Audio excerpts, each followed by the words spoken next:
make a small request to you, my friends. Sit straight. Purna Brahma Paranandam Ishamanandi Vallabham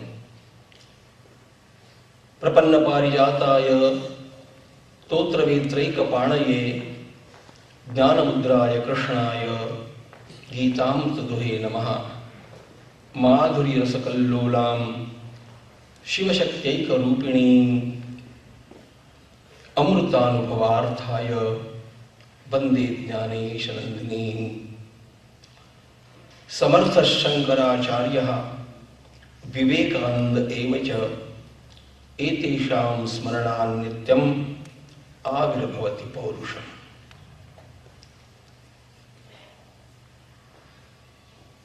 Today really I am very happy to be with all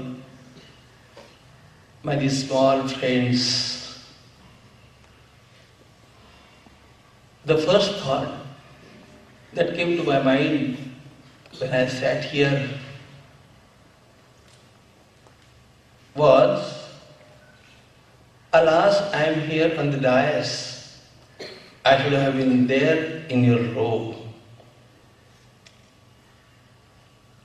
Had I got a chance to study in such an institution, it could have been a great boon for me. Though my school, where I took my education, just nearby in Belapur, was a good school and they did much for us. Yet, we could not even dream of those facilities which you people are enjoying. I congratulate you all that you are so lucky. But at the same time, I think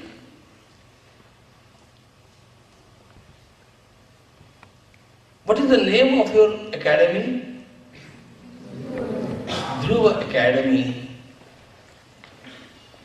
Do you people know who was Dhruva? Something of the story you might be knowing. But when I think of the name, I find, oh, these students are so lucky that they are having such a great name before them. DHRUV.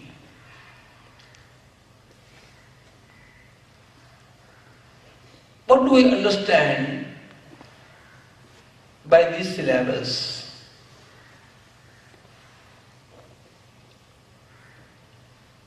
We must ruminate upon the name and the indication of every syllable. And when we think of that, the first thing we find in life of Dhruva is determination. He was totally determined. He was just 5 when he left his home and went to forest. What for you know? He wanted to have the darshana of the Lord. He desired to see him. And it was so difficult.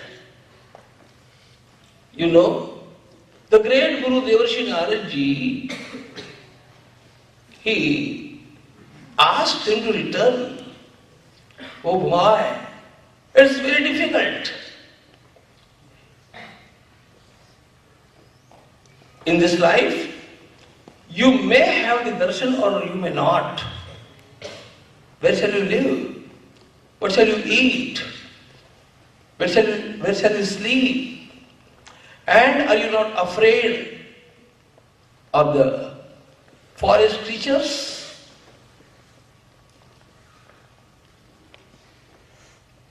But Dhruva was determined. He just said, happen whatever may. I have chosen this way and I will go ahead. I simply can't return. Happen whatever may. My boys,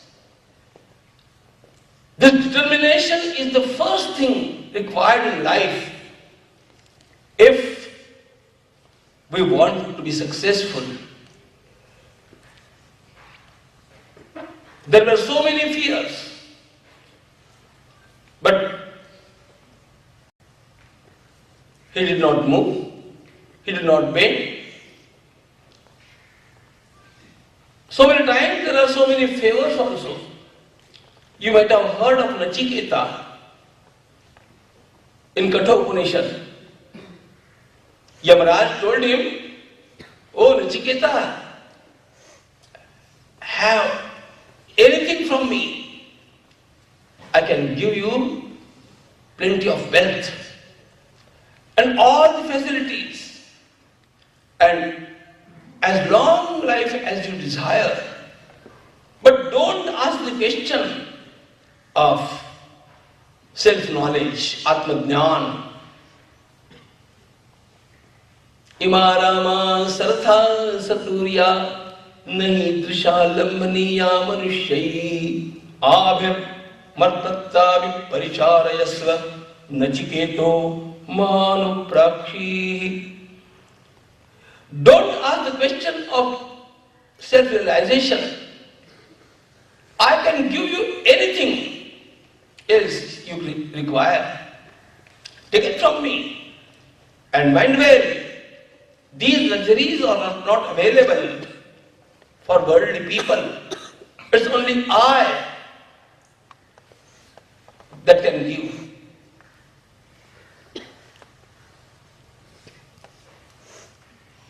Swami Vivekananda used to say, "Give me 100 Nachiketas and I will change the world." Why did he say so?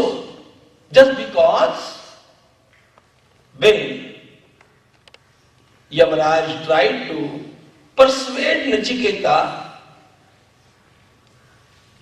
showing him the attraction of the luxuries, Nachiketa said, "No, I can't flinch. I can't change my mind. I can't stop unless you give me the answer about self-realization. Please tell me. Nothing else would do." See, there was Dhruva who had confronted so many fears. And see here the Nachiketa who was confronting so many favors. No fears, no favors. Determination. I have to reach my goal. Whatever I have decided in my life, I will reach there. Swami Vivekananda used to say, "Stop not till the goal is reached." I won't stop. When I think of the name Dhruva, the first thing that appears to me is determination from that D, D-H-R-U-V. That is Dhruva. That D tells me determination. Then devotion. Then again discrimination. My boys, we must be able to discriminate between right and wrong, good and bad. If we can't make this discrimination, then our life can go any way. And therefore, whenever you think of Dhruva, the first syllable, D, it must tell you about determination, devotion and discrimination. And at the same time, when you come to H, it must be humility. Are we humble?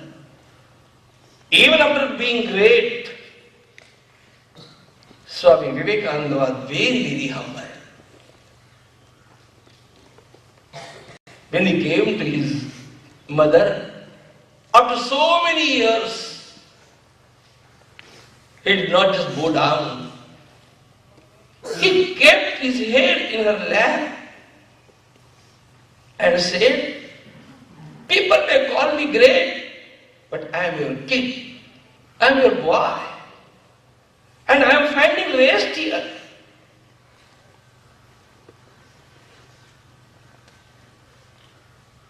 Our humility is the best ornament that we can have. Everybody who is humble becomes likable. And everybody who is arrogant, people dislike him. You want people like you or dislike you?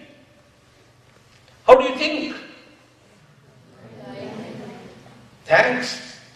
Everybody desires that people should like him. But the way is humility, humbleness. I should be great. I should do big deeds. But after having performed all great deeds, in mind I should be humble. I should be humble in front of my parents. I should be humble in front of my teachers. I should be humble before my ancestors. And I should be humble whenever I think of my great tradition who has made me. That humility will really make your life likable for all.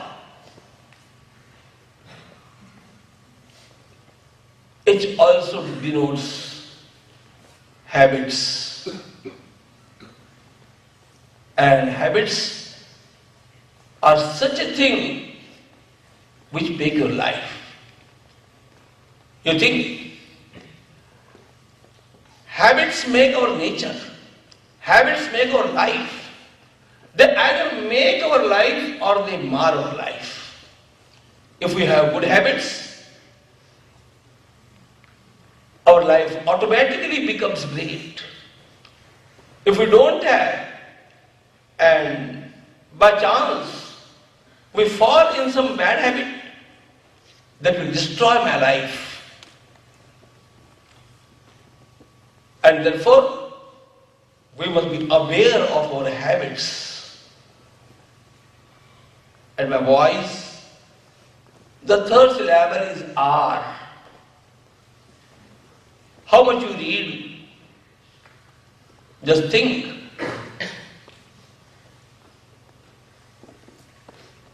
This is the age of knowledge.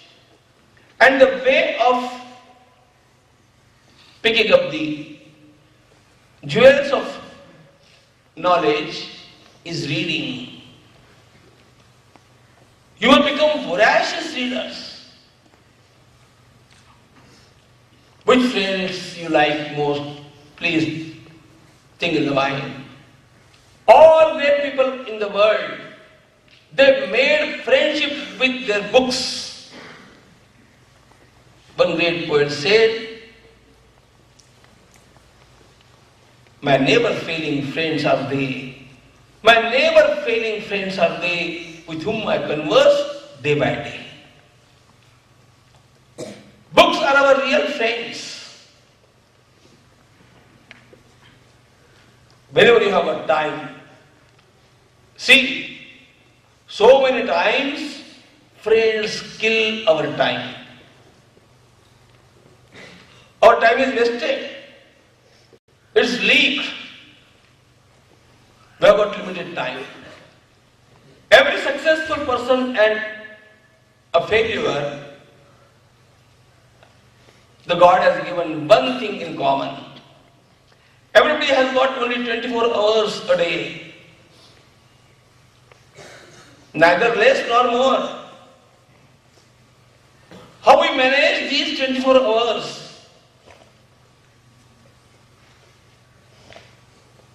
If our time is wasted in chat, if our time is wasted in paltry things which lead us nowhere, then how can we make our life significant? In English they say, time is money. Is it right? How do you think? Tell me. They said time is money. Is it right or not? It's right. But I think time is much more than money. If money is spent, we can get more money again. But if time is wasted, can we get time again? Times and tide wait for nobody. It has gone forever. And therefore, we must find time to read and read. Swami Vivekananda was a voracious reader. Dr. Ambedkar was a voracious reader. Abraham Lincoln, a great reader. From my childhood,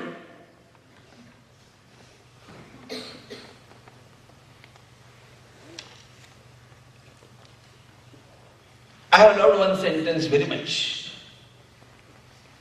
It's a saying from Bacon. Reading makes a full man. Reading makes a full man. Reading makes a full man.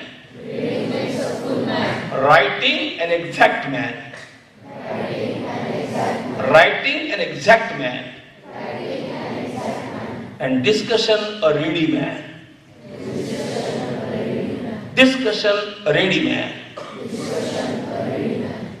If you don't read, your knowledge cannot be full. If you don't write, your knowledge cannot be exact. And if you don't discuss, your knowledge cannot be ready. When we go discussing things, our knowledge is ready. Always ready. And therefore, go on reading and reading.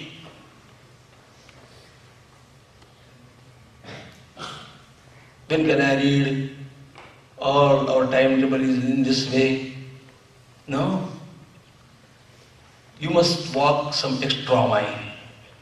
All people that have been very successful, they always walk some extra mile. That is, you must find somehow time to read.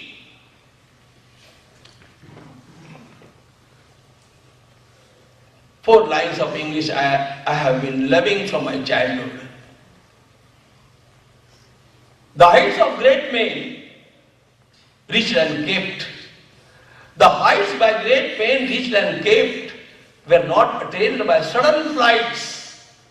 The heights by great men reached and kept were not attained by sudden flights, but they, when their companions slept, were toiling upwards in the night. But they, when their companions slept, were toiling upwards in the night. All people that have been great in life, they have somehow found time for reading and studying things. Dr. Babasaheb Ambedkar, who made our constitution, really speaking, he came from a very small family. But in the childhood, he took up the challenge that I have to be a great personality. Unless and until I become a great personality, the people of my clan cannot be uplifted. And therefore he went on studying and studying. There was no day in his life when he slept before 2 a.m. Every day he kept awake. not for chatting, not for seeing the films, just reading. And we people know how great he became. So, the third word is R. Reading, reading and reading.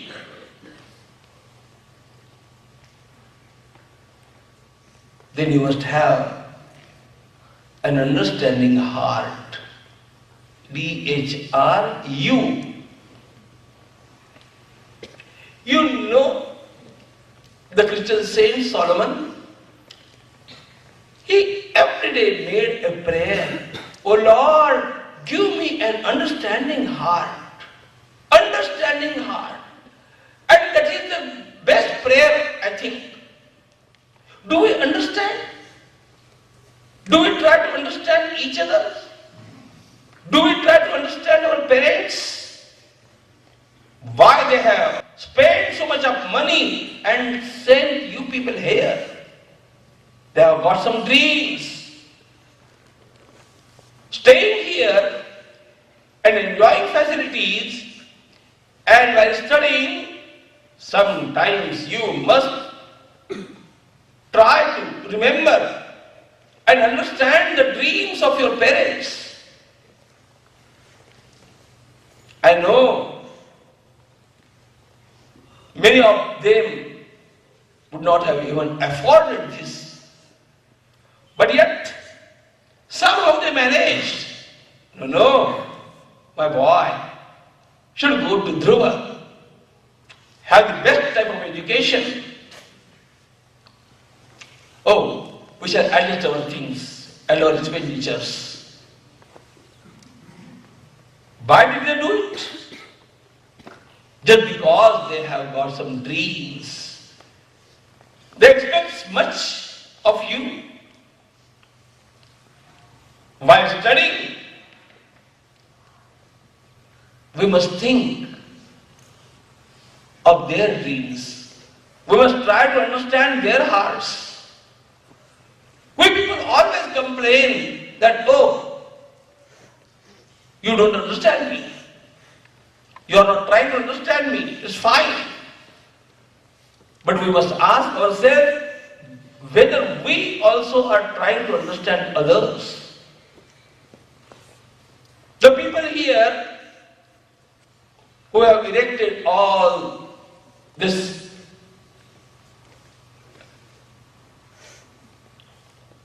mansion like alma mater, you can't find in our areas. They also have got some dreams. They expect something of you. Your teachers are teaching. They are expecting something.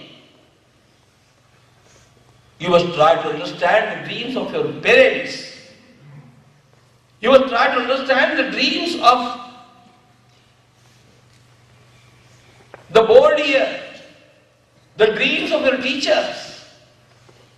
You must try to understand even the dreams of Bharat Mata. We are her children, and she is expecting something of us. Just try to understand and get prepared to fulfill all these dreams. What shall I have you to do for this? The last syllable is V. Valor. In our life, we will be able to show some valor. I got my birth, I went to school, I learned, I earned, I got married, I had kids, and I died.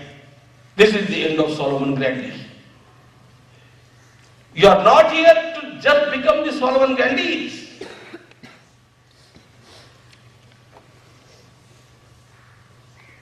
Try to see the dream of being a great man, doing in some area of life. You can become a great scientist. You can become a great poet. You can become a great politician. There are so many areas, but in some area of life, try to be the first name in that field. First name. When people think of my area, mine should be the first name. Don't think of the competition here. There's always room at the top. And when you try to be the topper, and when you try to reach the top, that is the culmination of your career. There are people to greet you, welcome you. But the valor you have got to show. All these things, determination, humility, reading, that is studying, understanding heart and valor, all these factors make Dhruva. This institute has been running in name of that great Dhruva, but just not, the name is just not there to read. You must also try to be small Dhruvas. Try to imbibe all these qualities in life, and the future is bright. Let your future be bright, brighter and brightest. We are all there to greet you, my boys. Bharat Mata, our motherland, your own parents, and this institute all are expecting much, and get ready by imbibing all these great qualities within your personality. You are here to become that. I pray the Lord, He may bestow all the grace for reaching this aim. Thank you, all of you, and also Dr. Sanjay Malpani, who gave the chance to meet you all. Thank you.